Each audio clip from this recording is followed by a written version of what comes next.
لیکن اس کے بعد ان کی تاریخ میں ایک دور وہ آیا جب حضرت مسیح علیہ السلام ان میں مبعوث کیے گئے۔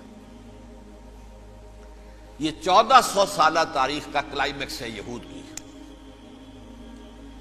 جب کتاب انہیں دی گئی تھی تورات حضرت موسیٰ کے ذریعے، وہ 1400 قبل مسیح کا واقعہ ہے۔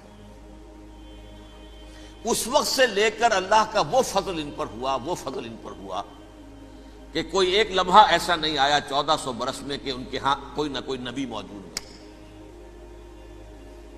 یہ تار ٹوٹا ہی نہیں، 2 سے شروع ہوا، موسیٰ ہارون علیہ السلام، اور 1400 برس کے بعد پھر آخری 2 ہیں، عیسیٰ اور یحییٰ علیہ السلام۔ یوں سمجھ لیجئے، اور اس کے درمیان یہ تار ہے، اور اس تار میں کوئی ایک لمحہ ایسا نہیں آیا کہ کوئی نبی موجود ہو۔ اس میں اتار چڑھاؤ بہت سے آئے ہیں، اس کا وہ میرا موضوع نہیں ہے اس وقت۔ قبل مسیح کی تاریخ جو ہے وہ میرا موضوع نہیں ہے۔ قرآن مجید میں سورہ بنی اسرائیل کے پہلے رکوع میں اس کا تذکرہ موجود ہے۔ وَقَضَيْنَا إِلَىٰ بَنِي إِسْرَائِيلَ فِي الْكِتَابِ لَتُفْسِدُنَّ فِي الْأَرْضِ مَرَّتَيْنِ وَلَتَعْلُنَّ عُلُوًّا كَبِيرًا۔ 2 مرتبہ ان پر عذاب کے کوڑے برسے، پہلے اشوریوں کے ذریعے سے جو شامی تھے، سیرینز اشوری کہلاتے ہیں، پھر بابلیوں کے ذریعے سے یعنی عراقیوں کے ذریعے سے، بیبیلونیا نام تھا عراق کا پہلے، ان پر بہت بڑی بڑی تباہیاں آئیں، اللہ تعالیٰ کی طرف سے عذاب آئے۔ اس کے بعد پھر دوسرے دور میں دوسرا اقتدار کا دور آیا، خرمستیاں بڑھ گئیں، تو پہلے گریکس کے ذریعے سے، یونانیوں کے ذریعے سے، اور پھر رومیوں کے ذریعے سے پسوایا گیا۔ یہ دور گزر چکے تھے ان پر، 2 عروج کے دور اور 2 زوال کے دور۔ میری چھوٹی سی کتاب ہے تنظیم اسلامی کا تاریخی پس منظر، شاید 6-7 روپے کی ہوگی، اس کو آپ دیکھیں گے تو اس میں اس کا پورا نقشہ آپ کو مل جائے گا۔ ویسے تو یہ کہ میری جو ذرا بڑی کتاب ہے سابقہ اور موجودہ مسلمان امتوں کا ماضی، حال اور مستقبل، اس میں میں نے ان معاملات پر بڑی تفصیل سے بحث کی۔ بہرحال یہ جو دور تھا ان کا 1400 سالہ، وہ اونچ نیچ سے ہوتا ہوا جب آیا ہے حضرت مسیح کی بعثت پر، تو ان کی شرارت کی انتہا یہ ہو گئی کہ اللہ تعالیٰ نے مسیح کو رسول بنا کر بھیجا، رسولاً الی بنی اسرائیل۔ حضرت موسیٰ اور حضرت عیسیٰ کے درمیان رسول کوئی نہیں ہے، سب نبی ہیں۔ حضرت موسیٰ رسول تھے اور حضرت عیسیٰ رسول ہیں۔ درمیان میں داؤد ہو، سلیمان ہو، یشعیاء ہو، زکریا ہو، یہ سب نبی ہیں، یحییٰ نبی ہے، رسول نہیں ہے۔ لہذا وہ شہید کر دیے گئے، رسول شہید نہیں ہو سکتا، قتل نہیں ہو سکتا۔ لیکن عیسیٰ اور موسیٰ کے درمیان 1400 برس ان کے جو ہیں، اس کا کلائمیکس ہے حضرت مسیح علیہ السلام کی بعثت، اور حضرت مسیح علیہ السلام کو جسے اللہ نے اپنی روح قرار دیا، روح منہ، کلمتہ القاہا الی مریم، اللہ کا کلمہ، عظیم ترین معجزات۔ انہوں نے کیا کہا؟ یہ ولد الزنا ہے، حرام زادہ ہے، معاذ اللہ، نقل کفر نہ باشد، یہ جادوگر ہے، یہ مرتد ہے، یہ واجب القتل۔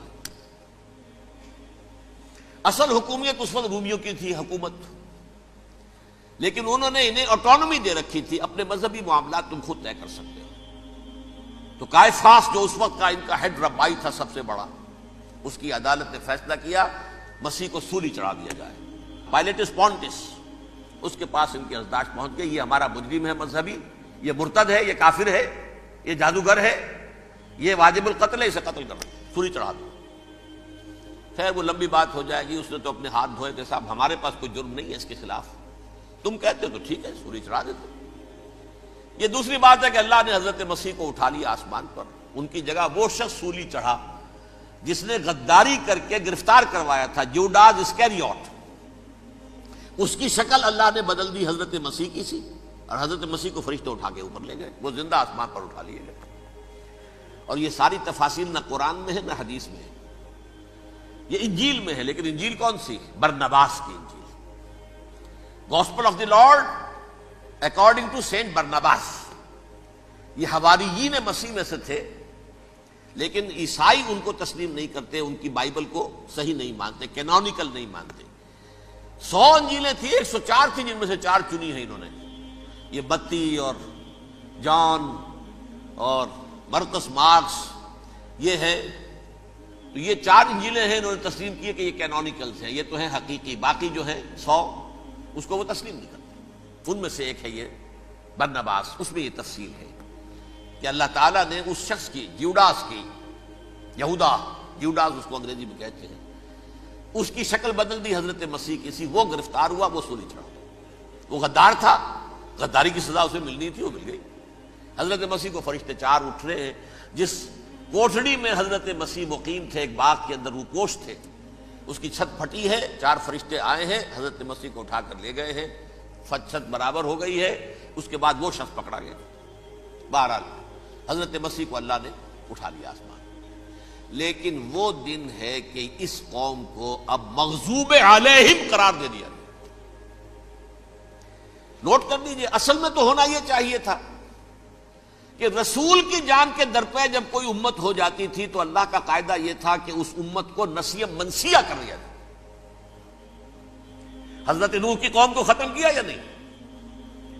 حضرت ہود کی نگاہوں کے سامنے قوم عاد برباد کی گئی یا نہیں؟ حضرت صالح کی نگاہوں کے سامنے قوم سمود برباد ہوئی؟ یہ اللہ کا قاعدہ رہا۔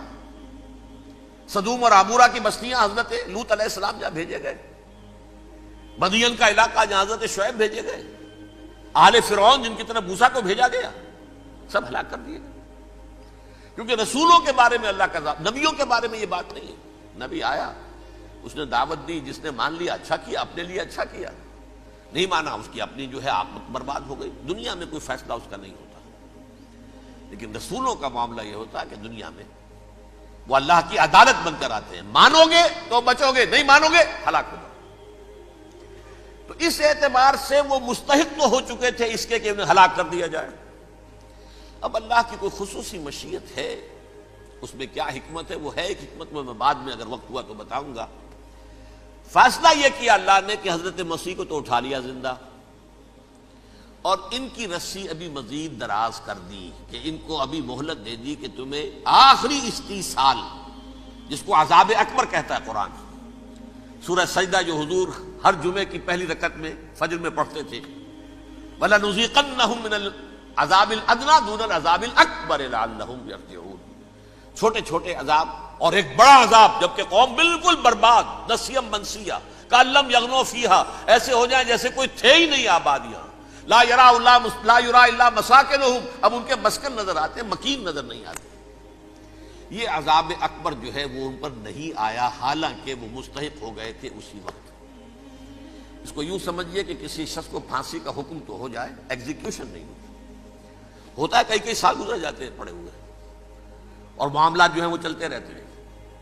یہ معاملہ ہوا اس کے ساتھ، ورنہ یہ مستحق ہو چکے تھے آخری بربادی تباہی کے، عذاب استیصال، جڑ سے کاٹ دینے والا عذاب، وہ آ سکتا تھا ان پر اسی وقت، لیکن اللہ نے ان کی مہلت دراز کی ہے۔ لیکن اس کے بعد اللہ نے ان کو ایک اور موقع دیا۔ 600 برس بعد حضرت مسیح کے محمد الرسول اللہ صلی اللہ علیہ وسلم کی بعثت ہوئی، اور یہ میں سمجھتا ہوں کہ اس قوم پر اللہ کا اتنا بڑا فضل تھا، اتنا بڑا فضل تھا، اتنا بڑا فضل تھا۔ اب پھر ایک موقع دیا، عسیٰ ربکم ان یرحمکم وان عدتم عدنا، دیکھو اب بھی تمہیں ہم ایک موقع دے رہے ہیں، تمہارا رب تمہارے اوپر اب بھی فضل کرنے کو تیار ہے، رحم فرمانے کو تیار ہے۔ ان ھذا القرآن یہدی للتی ہی اقوم، اس قرآن کے سائے میں آ جاؤ، یہ شاہدرا ہے ہدایت میں آنے کا، اس میں داخل ہو جاؤ، محمد کی تصدیق کرو صلی اللہ علیہ وسلم، دامن محمدی میں آ جاؤ، اب بھی ہم تمہارے گناہ بخش دیں۔ لیکن نہیں، اس قوم نے حضرت محمد صلی اللہ علیہ وسلم کی دشمنی کی کمر کس لی، اور اب یوں سمجھیے اس تاریخ سے لے کر آج تک یہ گٹھ جوڑ ہے۔ ظاہر بات ہے کہ ابلیس کا بھی اصل دشمن اب کون ہے، یا ہدف کون ہے، ٹارگٹ کون ہے؟ جنہوں نے محمد کو نہیں مانا صلی اللہ، وہ تو ہے ہی جہنمی، ان پر کوئی اور محنت کرنے کی ضرورت کیا ہے؟ سمجھ گئے میری بات؟ حضور کی بعثت کے بعد جنہیں حضور کو رد کر دیا، ان پر ایمان نہیں لائے، وہ کون ہے؟ کافر، وہ جہنمی ہے ہی ہے۔ لہذا اس کے اوپر کوئی محنت صرف کرنے کی ابلیس کو ضرورت نہیں، اس کا اصل ٹارگٹ امت محمد ہے صلی اللہ علیہ وسلم۔ وہ ساری نوع انسانی کی دشمنی اب آ کر مرکوز ہو گئی ہے امت محمد صلی اللہ علیہ وسلم کی دشمنی پر۔ اور اسی طرح یہود کا معاملہ، اگرچہ ویسے پوری نوع انسانی کے دشمن ہیں، انہیں حیوان سمجھتے ہیں، ان کی جان مال اپنے لیے مباح سمجھتے ہیں، جس طرح چاہیں لوٹے کھسوٹے کھائیں پیئے انہیں، لیکن اب ان کی بھی دشمنی کا سب سے بڑا مرکز امت محمد۔ کیوں؟ وہی تکبر اور حسد، وہی بیماری ہے۔ انہیں تکبر یہ ہو گیا تھا کہ 2000 سال سے یہ نبوت ہماری میراث، ہماری جاگیر، بنو اسرائیل کے اندر سینکڑوں نبی آئے، 3 کتابیں اللہ نے ہمیں عطا کی، یہ کہاں سے آ گیا محمد صلی اللہ علیہ وسلم؟ معاذ اللہ ثم معاذ اللہ، یہ امیین میں سے، یہ جنٹائلز میں سے، یہ گوئنز میں سے، یہ حقیر ان پڑھ، کہاں ہم کہاں یہ نہیں تسلیم کریں گے۔ حالانکہ قرآن کہتا ہے یعرفونہ کما یعرفون ابناہم، ان کے علماء ایسے پہچانتے تھے حضور کو جیسے اپنے بیٹوں کو پہچانتے کہ یہ آخری نبی ہے، لیکن تکبر اور حسد کی آگ میں جل اٹھے۔ اب ان کے بھی دشمنی کس سے ہے؟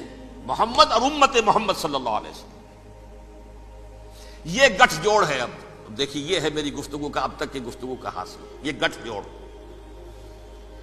ایک غیر مرئی دنیا، انویزیبل دنیا کا ابلیس لعین اور جنات میں سے اس کے لشکری فوج، انسانوں میں سے ویسے تو اور بھی بہت جگہ اس کے ایجنٹ ہیں، مسلمانوں میں بھی ہے، لیکن بحیثیت قوم، بحیثیت مجموعی، ایک پوری قوم، ایک پوری نسل جو ہے اس کے ساتھ گٹھ جوڑ ہے۔ ان دونوں کی گٹھ جوڑی کے ساتھ یہ دشمن دون ہیں انسانیت کے، پہلا دشمن ابلیس لعین، عزازیل لعین، اور دوسرے دشمن یہود ملعون۔